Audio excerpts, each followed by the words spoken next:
Paulo Henrique, da disciplina de pós-colheita de produtos agropecuários. E hoje a gente vai falar um pouquinho de logística e comercialização de grãos. Começando pela logística. Logística é o processo de planejar e controlar o transporte e a armazenagem dos produtos agropecuários de forma eficiente e economicamente viável, desde a produção, passando pelas agroindústrias, chegando até o varejo. Essa definição de logística aqui do pessoal do Senar, da apostila deles. Tá? Mas o que é que isso quer dizer, gente? Quer dizer basicamente que a logística faz essa ligação aqui, ó, entre todos os elos da cadeia, sendo os fornecedores de insumos, os agricultores, os processadores dos grãos, os comerciantes e o mercado consumidor. Então, a logística une todos eles, né? Lembrando que aqui, gente, os fornecedores de insumos, eles estão dentro deles aqui estão os fornecedores, por exemplo, de sementes, fertilizantes, defensivos, máquinas, implementos, tecnologias, né? E se a gente for pensar, os próprios fornecedores de sementes, por exemplo, são agricultores, né? Eles acabam, esse ciclo de logística, ele é bem complexo quando a gente vai estudar mesmo a fundo esse processo. Tá? Os agricultores, então, eles vão pegar esses insumos aqui, né, e transformar em grãos. Tá? Esses grãos vão ser, então, comercializados aqui com as trades, que a gente vai falar mais para frente, com esses processadores de alimento que podem ter intermediários aqui ou não, né? Do mesmo jeito que aqui também podem ter intermediários. E aí, esse grão vai ser processado. Tá? Primeiro ele vai ser padronizado, né? E depois ele vai ser estocado, armazenado caso necessário e processado para virar produtos de consumo, então. Aí eles vão para os comerciantes aí, na verdade para os entrepostos, né, os grandes distribuidores, e aí desses grandes distribuidores eles vão para os pequenos distribuidores e depois ele vai passar para o consumidor final, né, para o mercado mesmo aí. Então, a logística, ela faz esse transporte de todos esses pedacinhos, vamos dizer assim, de sementes, de insumos, do grão, do produto processado, né? Aqui, duas vezes, né, no caso. E também, quem estuda logística é responsável por entender qual é o melhor modal de transporte, qual a melhor maneira de armazenar.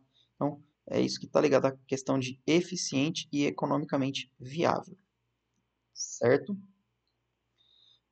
Então, basicamente, se a gente fosse fazer um resumo, a gente diria que a logística tem a função de unir e manter a ligação entre os elos da cadeia produtiva de grãos, né? Isso da logística dos produtos agropecuários, claro, né?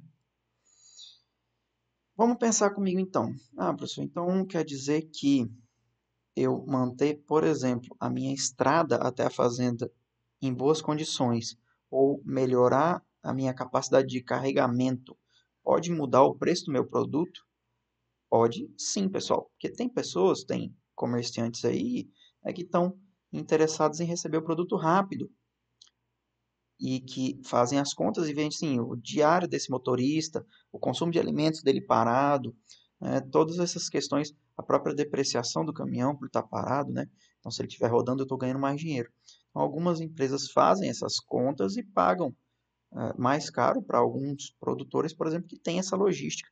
E o mesmo vale, então, dos processadores, no caso dos armazenadores, né, que tem empresas que trabalham só com armazenamento, recepção e armazenamento de cereais.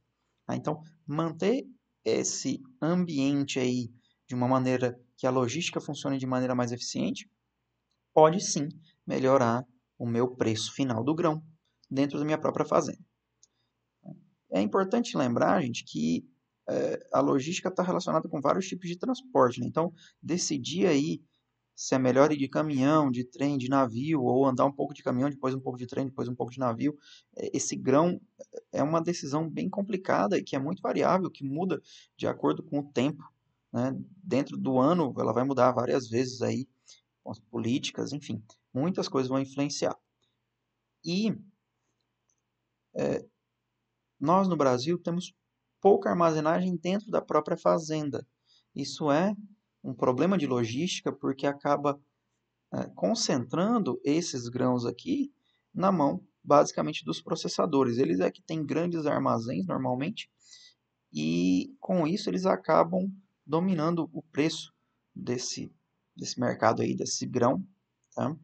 E ganhando um pouco mais de dinheiro do que os outros. Uma maneira de fortalecer a cadeia produtiva de grãos seria, por exemplo, melhorar o armazenamento dos grãos nas fazendas, melhorar o acesso para as fazendas.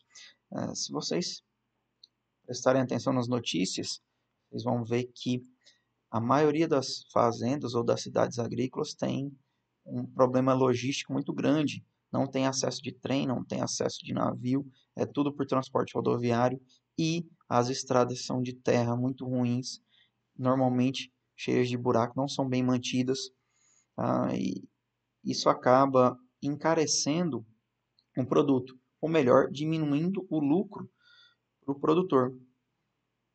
E isso é um problema de logística que tem que ser estudado e resolvido. Aí, claro que isso parte das políticas públicas, mas também existem as cooperativas, as associações que fazem um mutirão aí para arrumar, por exemplo, estradas ou para comprar unidades armazenadoras aí, para que aqueles associados, então, consigam ter um valor agregado maior no seu produto. Tá? Vamos falar um pouquinho da comercialização, né? O que é essa comercialização? O agricultor vender para alguém que vai processar, que vai vender para alguém que vai transformar esse produto em algum produto já próprio para o consumo humano ou próprio para o consumo animal, enfim, fazer essa industrialização, né? Então, essa comercialização, existem alguns termos que a gente tem que entender e também a formação de preço, como é que é feita. São variáveis complicadas aí, como vocês viram na logística, a comercialização também envolve muitas variáveis e elas são bem complicadas, mudam muito rápido de um tempo para o outro, podendo até dentro do próprio dia variar muito. Tá? E primeiro a gente tem que falar um pouquinho de políticas públicas, né? Essas políticas agrícolas sobre a comercialização, elas têm um impacto muito forte na agricultura mundial. No Brasil, elas têm um certo impacto, depende muito, mas não são tão grandes assim, depende muito do ano e do governo, né? Por exemplo, a política de garantia do preço mínimo. O agricultor ele tem uma garantia do governo que se chegar naquele valor, o governo vai pagar, para que ele não tenha prejuízos muito altos. É uma política pública agrícola muito comum no mundo, mas que no Brasil esses preços mínimos só acabam sendo tão baixos que não vale a pena correr atrás disso, né? Mas também existem outras políticas públicas, como por exemplo o subsídio na hora de importar alguma coisa ou exportar alguma coisa para conseguir equilibrar o mercado. Por exemplo, a produção brasileira de milho foi muito pequena, então o governo vai dar um subsídio aí para os compradores de milho importar milho da Argentina, dos Estados Unidos, ou seja, lá de qualquer outro país, para que consiga suprir as demandas internas, né? Então, são custos calculados aí por especialistas em economia que vão dizer quais são as melhores políticas públicas para atender essa demanda, né, interna. Tá? E o mercado futuro? Como é que funciona? Se eu tenho a garantia de preço mínimo, por que eu tenho o mercado futuro? Bom, como eu disse, a garantia de preço mínimo no Brasil não é muito legal. E o mercado futuro, ele te dá uma opção muito legal para garantir os custos da produção. Eu posso vender, então, antecipado e garantir o meu custo de produção. E nesse mercado futuro, a gente pode ter algumas variáveis aí. Por exemplo, a gente pode ter o hedge, que é como se fosse uma amarração, vamos dizer assim, é um contrato na bolsa de valores. Ele fica amarrado mesmo na bolsa, então eu tenho muitas pessoas garantindo aí, né, esse contrato. Eu posso ter um contrato a termo, que é um contrato normalmente a termo de moeda, sem entrega física, no caso dos bancos, ou algum outro tipo de contrato, como, por exemplo, a termo também com pré-pagamento. São contratos que a gente faz dentro do mercado interno, normalmente, que são ou não garantidos por bancos, né? Lembrando que o hedge é garantido pela Bolsa de Valores, e que podem ou não ter o pagamento antecipado. Claro que se eu tiver um pagamento antecipado, o preço vai ser bem menor do que se a entrega física for lá no futuro. A questão dos contratos aí são também para garantir os custos de produção, né? Eu tenho uma estimativa de produtividade e vou fechar uma certa quantidade de produto aí com um contrato com alguma empresa futuro, sendo garantido ou não por banco, que esse contrato a termo ele pode ser diretamente com a empresa, tá? Sem necessidade de ter bancos, ou ele pode ter algum banco intermediando o negócio, que esse banco, na verdade, vai liberar o dinheiro para o agricultor e o agricultor se compromete, então, a entregar esse produto. Tá? Da mesma maneira da Bolsa de Valores aqui do RED. E o pré-pagamento, como eu disse, é quando eu quero antecipar esse valor, quando o meu comprador está disposto a pagar antecipado, o que não é muito comum, vamos dizer assim. A gente tem também o barter, que vem crescendo, que é muito comum na agricultura. O que é a barter? Barter é a troca de produtos. Como assim? Bom, eu não negocio moeda, eu negocio sacos de soja, sacos de milho, arroba de algodão, sacos de café, o que eu estiver produzindo. Então eu não trabalho com, vamos dar o exemplo da soja, né? Eu trabalho plantando soja, por exemplo. Então eu vou fazer uma troca de produtos. Em vez de comprar, vender a minha soja, pegar o dinheiro e comprar insumos como adubo, fertilizante, essas coisas, eu vou lá no meu vendedor de adubos e fertilizantes e falo para ele, ó, eu quero fazer um barter. O que isso quer dizer? Eu quero fazer uma troca direto com soja, de fertilizante por soja. Tá? Esse barter pode ou não também ser intermediado por bancos, mas normalmente as próprias empresas já têm os bancos internos e fazem essa troca. Tá? Todas essas maneiras aqui são mercado futuro e são termos de garantir os custos de produção. É uma tentativa, né, de garantir os custos de produção. Eu consigo, porque eu não consigo prever se vai chover ou não, se vai dar uma praga ou não, mas eu consigo ter uma certa previsibilidade sobre a minha produtividade e com isso eu consigo fechar mais ou menos aí o contrato futuro pensando nos meus custos. Então eu posso garantir, por exemplo, minha margem de lucro em 10, 15, 20, 30%, depende do ano. A gente falou um pouquinho lá atrás de trading, que ela comprava do agricultor, tal. O que são tradings, então? Tradings são basicamente os comerciantes. São eles que compram o produto do agricultor e podem ou não processar. A maioria das tradings no Brasil, elas já têm unidades de processamento. Elas vendem o produto já processado. Mas existem trades que só trabalham com comercialização mesmo, com compra e venda.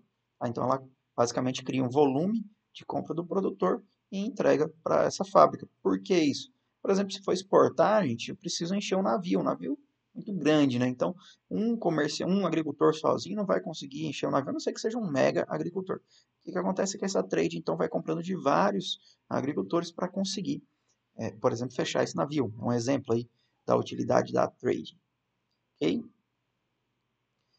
Vamos falar um pouquinho de composição do preço. Vamos pegar o exemplo das commodities, né?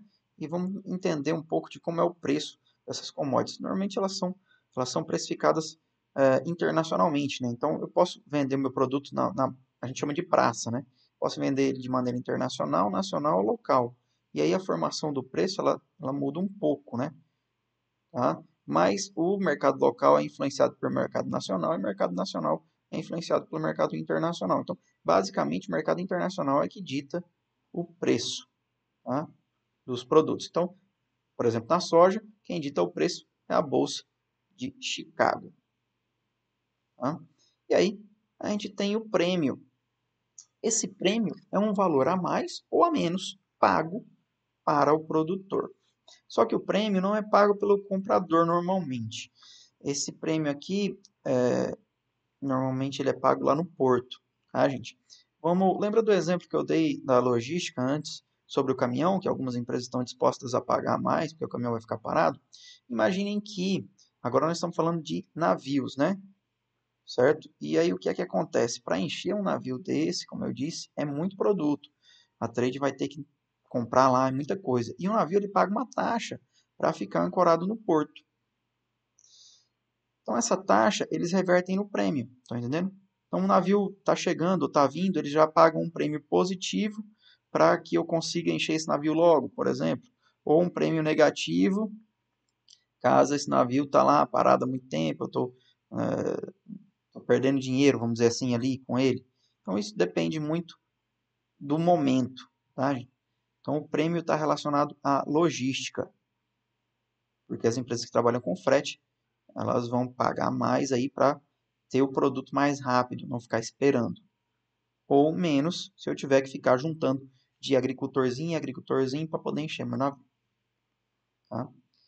Isso está relacionado com a logística e os impostos também, né, gente?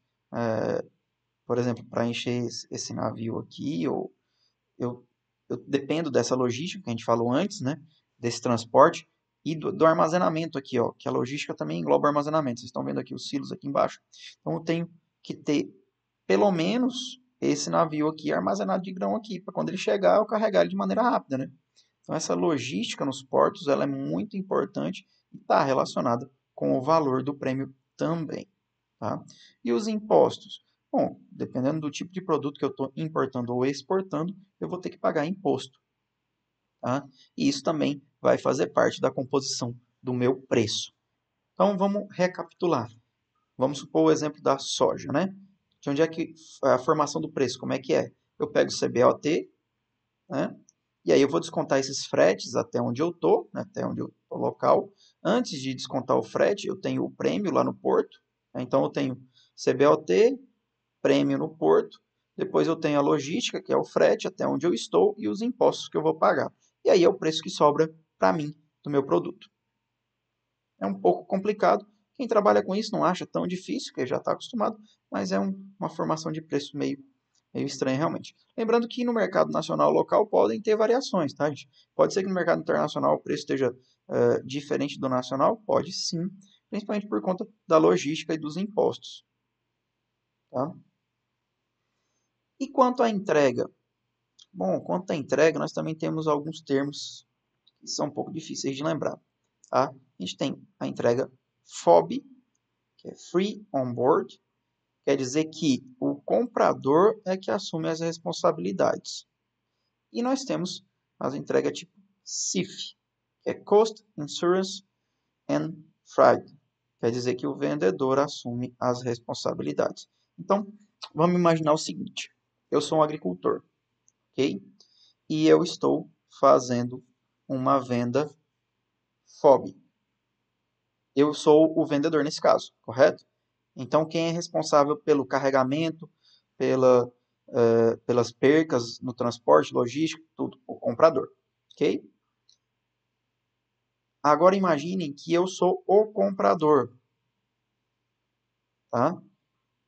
Então, eu vou fazer uma compra CIF, certo? Eu sou o comprador agora. Eu sou uma trading, estou comprando o produto do agricultor.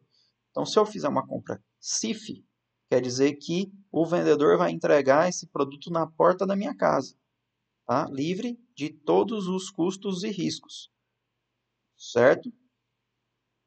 É um pouco difícil lembrar esses nomes, mas é bem fácil da gente lembrar como é que funciona cada um. Então, uma entrega FOB quer dizer que a responsabilidade fica por conta do comprador e uma CIF do vendedor, certo? Comprei um adubo CIF. O que isso quer dizer? Que o vendedor vai entregar na porta da minha fazenda, tá? Já com os impostos, tudo embutido no preço. Comprei um adubo FOB.